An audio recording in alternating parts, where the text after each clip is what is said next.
Hello friends, मेरा नाम है नवीन कुमार और आप सभी का मेरे चैनल बागेश्वरी में बहुत बहुत स्वागत है। आज का हमारा टॉपिक है थाट और राग। सबसे पहले मैं आप सभी को थाट के बारे में समझाता हूँ। थाट किसे कहते हैं? स्वरों का वह समूह जिसमें राग उत्पन्न करने की क्षमता होती है, उसे हम थाट कहते हैं। आधुनिक काल में पंडित श्री विष्णु भातखंडे जी ने 10 थाटों की उत्पत्ति की और इन्हीं 10 थाटों में सभी रागों को विभाजित कर दिया। आइए अब मैं आप सभी को इन 10 थाटों के बारे में और अच्छी तरह से समझाता हूं। पहला थाट है बिलावल थाट। बिलावल थाट में सभी स्वर शुद्ध होते हैं। दूसरा थाट है कल्याण थाट। कल्याण थाट में तीव्र मां का प्रयोग होता है, बाकी सारे स्वर शुद्ध होते हैं। तीसरा थाट है खमाज थाट। खमाज थाट में कोमल नी का प्रयोग होता है, अन्य सभी स्वर शुद्ध होते हैं। चौथा थाट है काफी थाट। काफी थाट में कोमल गा और कोमल नी का प्रयोग होता है, बाकी सभी स्वर शुद्ध होते हैं। पांचवा थाट है आसावरी थाट। आसावरी थाट में कोमल गा, कोमल धा और कोमल नी का प्रयोग होता है, बाकी सभी स्वर शुद्ध होते हैं। छठा थाट है भैरव थाट। भैरव थाट में कोमल रे और कोमल धा का प्रयोग होता है, बाकी सभी स्वर शुद्ध होते हैं। सातवां थाट है भैरवी थाट। भैरवी थाट में कोमल रे, कोमल गा, कोमल धा और कोमल नी का प्रयोग होता है, बाकी सभी स्वर शुद्ध होते हैं। आठवां थाट है मारवा थाट। मारवा थाट में कोमल रे, तीव्र मां का प्रयोग होता है, बाकी सभी स्वर शुद्ध होते हैं। नवा थाट है पूर्वी थाट। पूर्वी थाट में कोमल रे, तीव्र मां और कोमल धा का प्रयोग होता है, अन्य सभी स्वर शुद्ध होते हैं। 10वां थाट है तोड़ी थाट।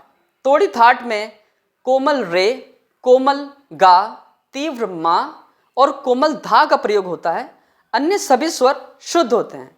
तो ये थे वे 10 थाट जिनकी उत्पत्ति पंडित विष्णु भातखंडे जी ने की और सभी रागों को इन्हीं 10 थाटों में विभाजित कर दिया। अब हम जानेंगे थाट से जुड़ी हुई कुछ बातें, जैसे कि नंबर 1, एक थाट से 484 राग बनते हैं, इसलिए 10 थाटों से 4840 राग बनते हैं। नंबर 2, थाट को हम कभी गा या बजा नहीं सकते। नंबर 3, एक थाट में कम से कम या ज़्यादा से ज़्यादा 7 स्वरों का होना ज़रूरी है। तो ये थी कुछ बातें जो थाट से जुड़ी हुई हैं। राग किसे कहते हैं? राग की उत्पत्ति रंज शब्द से हुई है, जिसका अर्थ है प्रसन्न करना। स्वरों और शब्दों का ऐसा समूह जिसे सुनकर मन को अच्छा लगे, उसे राग कहते हैं। हर एक राग अलग अलग मिजाज का या अलग अलग मूड का या अलग अलग प्रकृति का होता है। जैसे कि कुछ राग गंभीर प्रकृति के होते हैं, कुछ राग चंचल प्रकृति के होते हैं।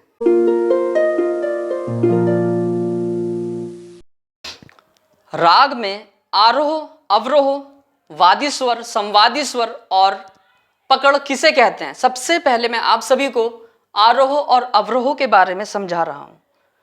स्वरों के बढ़ते हुए क्रम को आरोह कहते हैं और स्वरों के घटते हुए क्रम को अवरोह कहते हैं।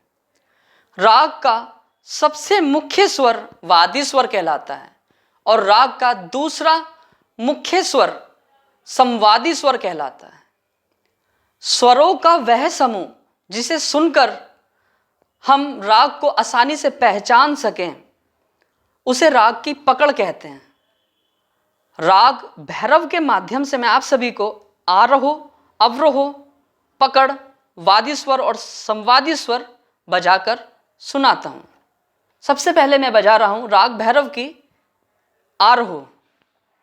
सा रे गा मा पा धा नी सा। अब मैं बजा रहा हूं राग भैरव की अवरोह।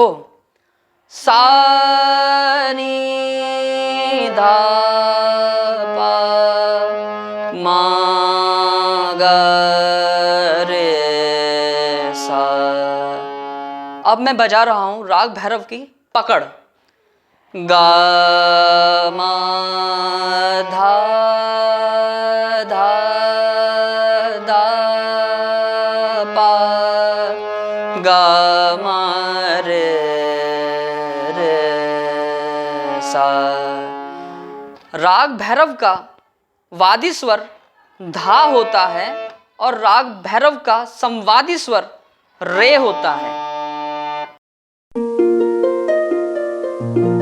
अब हम जानेंगे राग के लक्षण के बारे में। पहला लक्षण है रंजकता। जिस भी राग को हम सुने उस राग के रंग में हम अपने मन को रंग लें, ऐसी रंजकता का होना बहुत जरूरी होता है राग में। दूसरा लक्षण है सा स्वर। किसी भी राग में सा स्वर का होना सबसे ज्यादा महत्वपूर्ण माना गया है। बिना सा स्वर के हम राग की कल्पना भी नहीं कर सकते। तीसरा लक्षण है राग में ज्यादा से ज्यादा 7 स्वर या कम से कम 5 स्वरों का होना जरूरी होता है। चौथा लक्षण है राग में मा स्वर या पा स्वर में से एक स्वर का होना जरूरी होता है। हम एक साथ दोनों स्वरों को वर्जित नहीं कर सकते। पांचवा लक्षण है राग में आरोह, अवरोह, वादी, संवादी, पकड़ का होना भी जरूरी होता है।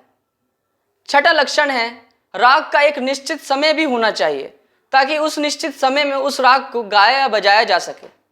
सातवां लक्षण है राग किसी एक निश्चित थाट का होना चाहिए। तो ये थे राग के कुछ लक्षण। अब हम जानेंगे राग की जाति के बारे में। राग की जाति से हमें यह पता चलता है कि राग में प्रयोग हुए वे स्वरों की संख्या कितनी है। राग की 3 प्रमुख जाति होती है। पहली औडव, दूसरी षाडव और तीसरी संपूर्ण। औडव जाति के राग में 5 स्वरों का प्रयोग होता है। षाडव जाति के राग में 6 स्वरों का प्रयोग होता है। संपूर्ण जाति के राग में 7 स्वरों का प्रयोग होता है। इन्हीं 3 प्रमुख जाति की 9 उपजातियां भी होती हैं। आइए हम उन 9 उपजातियों के बारे में भी जानते हैं। राग की तीनों प्रमुख जातियों की 3 उपजातियां होती हैं। राग की उपजाति से हमें यह पता चलता है कि राग के आरोह में और अवरोह में कितने कितने स्वरों का प्रयोग किया गया है। राग की पहली प्रमुख जाति है औडव जाति और औडव जाति की 3 उपजातियां इस प्रकार हैं। पहली औडव औडव, दूसरी औडव षाडव, तीसरी औडव संपूर्ण। जो राग औडव औडव जाति के राग होते हैं उन राग के आरोह में और अवरोह में 5-5 स्वरों का प्रयोग होता है। जो राग औडव षाडव जाति के राग होते हैं उन राग के आरोह में 5 स्वर और अवरोह में 6 स्वरों का प्रयोग होता है। जो राग औडव संपूर्ण जाति के राग होते हैं उन रागों के आरोह में 5 स्वर और अवरोह में 7 स्वरों का प्रयोग होता है। राग की दूसरी प्रमुख जाति है षाडव जाति और षाडव जाति की 3 उपजातियां इस प्रकार हैं। पहली षाडव षाडव, दूसरी षाडव औडव, तीसरी षाडव संपूर्ण। जो राग षाडव षाडव जाति के राग होते हैं उन रागों के आरोह में 6 स्वर और अवरोह में भी 6 स्वरों का प्रयोग होता है। जो राग षाडव औडव जाति के राग होते हैं उस राग के आरोह में 6 स्वर और अवरोह में 5 स्वरों का प्रयोग होता है। जो राग षाडव संपूर्ण जाति के राग होते हैं उस राग के आरोह में 6 स्वर और अवरोह में 7 स्वरों का प्रयोग होता है। राग की तीसरी प्रमुख जाति है संपूर्ण जाति और संपूर्ण जाति की 3 उपजातियां इस प्रकार हैं। पहली संपूर्ण संपूर्ण, दूसरी संपूर्ण औडव, तीसरी संपूर्ण षाडव। जो राग संपूर्ण संपूर्ण जाति के राग होते हैं उन रागों के आरोह में 7 स्वर और अवरोह में भी 7 स्वरों का प्रयोग होता है।